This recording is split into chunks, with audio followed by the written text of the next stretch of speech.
Today we'll be investigating whether Richard Dawkins believes in atheism. So let's watch the video. Brief response. We do want to get through all of the topics tonight, but Dr. Lennox?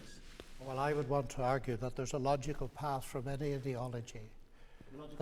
From any ideology that's fanatical and oppressive to the kind of behavior you say, whether it's religion or atheistic, because atheism is a faith, of course, as well. It's not. Of course it is. Well, okay. Don't you believe it?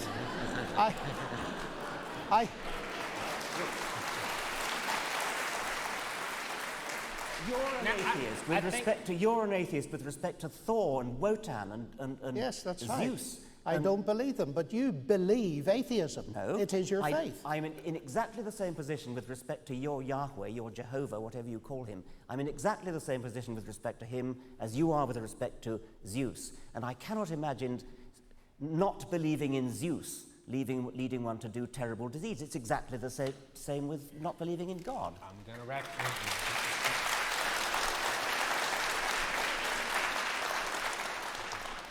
I mean it now this time, Dr. Lennox. If we're going to get to the rest of the debate. Yes, let's go on. All right. Let's go on. I think the issue has nothing to do with Zeus and so on. They're non-existent deities. The issue is to do with two alternative... Okay. Is to do with two alternative explanations of the universe, and each of us have our faith. I believe there is a God behind this universe. You believe the universe is all there is. The cosmos is all there is. Those are both statements of faith. Okay. You have evidence you believe for them. The fifth thesis...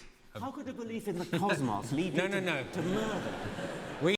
Okay, so that's an interesting video. I'll put the full video in the description down below that you can actually go and check it out. So let's just examine what just happened using the fundamental definition of what faith really is. So if you go check any dictionary, it says what faith means is that you have the trust in something, or you are trusting in something. So what Richard Dawkins is saying is that he's comparing Zeus to the Christian God, to maybe Allah, is comparing to different gods. He's saying that we don't believe that Zeus exists, and we only can believe that God exists. But the thing for Christians is that if you believe in a religion or you believe in a God that exists, you do have to comprehend or check whether Zeus exists as well. So you still have to do the same things to understand the fact about which God is true. And that's what Christianity is doing. It's not that we don't care that Zeus exists or not. We have to understand that there is argument. There are arguments that Zeus exists, and we have to take a look at it to see whether Zeus is actually a god, a real god. But because that doesn't stand the test of time, or there's not enough evidence for that, therefore we choose the god that has the highest evidence, and Christianity has the highest evidence of being the God that is real. And Christianity is therefore the trust, the faith. You can substitute the word faith with trust. It's all the same thing.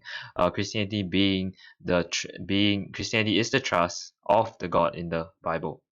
And atheism is the trust that no God exists. We can put that into various different ways, but an atheist also commented something like this. He said in point 4, he said, atheism can be true by not believing in religion. But this statement is logically correct. It's actually correct, but hides the fact that atheism is already a claim, meaning that atheists and religion are claims, and you're putting two claims into the statement. Therefore this statement works, and it's a contradiction to actually say that atheism can be true by not believing in religion, because atheism is already a claim, and you're claiming that it is a belief, and therefore it works in this statement. And we do not have many ways, if not, we do not have any ways to actually say something that we have no belief for. If atheism is not a belief, we cannot use it in logic.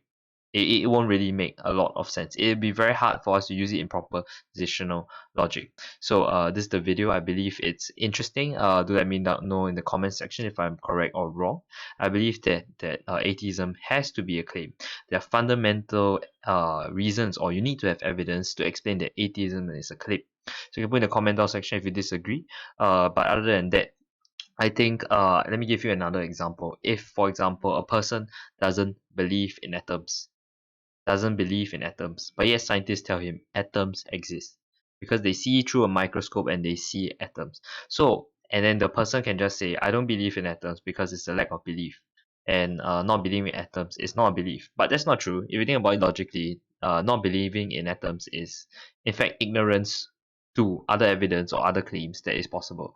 And therefore, not believing in atoms is his claim on its own because you do have to substantiate your evidence. You can just say, I don't believe it, therefore it's true. That does not apply for that does not apply for any logical argument. And therefore, I don't think it is correct for Richard Dawkins to say that atheism is not a belief, it's not a claim, it's not something you trust in. Because the fundamental definition of a belief is that it builds on the foundations of certain values, and therefore it becomes a belief. And therefore, atheism is a belief, is a claim, because there are fundamental things that they believe. That they don't see a God. One of the claims is that they don't see a God, therefore God does not exist. And that is a rational claim. It may not be a claim that is true, but it is a rational and correct claim. Yeah, so if you like videos like this that I talk about apologetics and teach you about different arguments regarding Christianity, please don't forget to subscribe, like, share the video, give it to your friends, and I'll see you in the next video.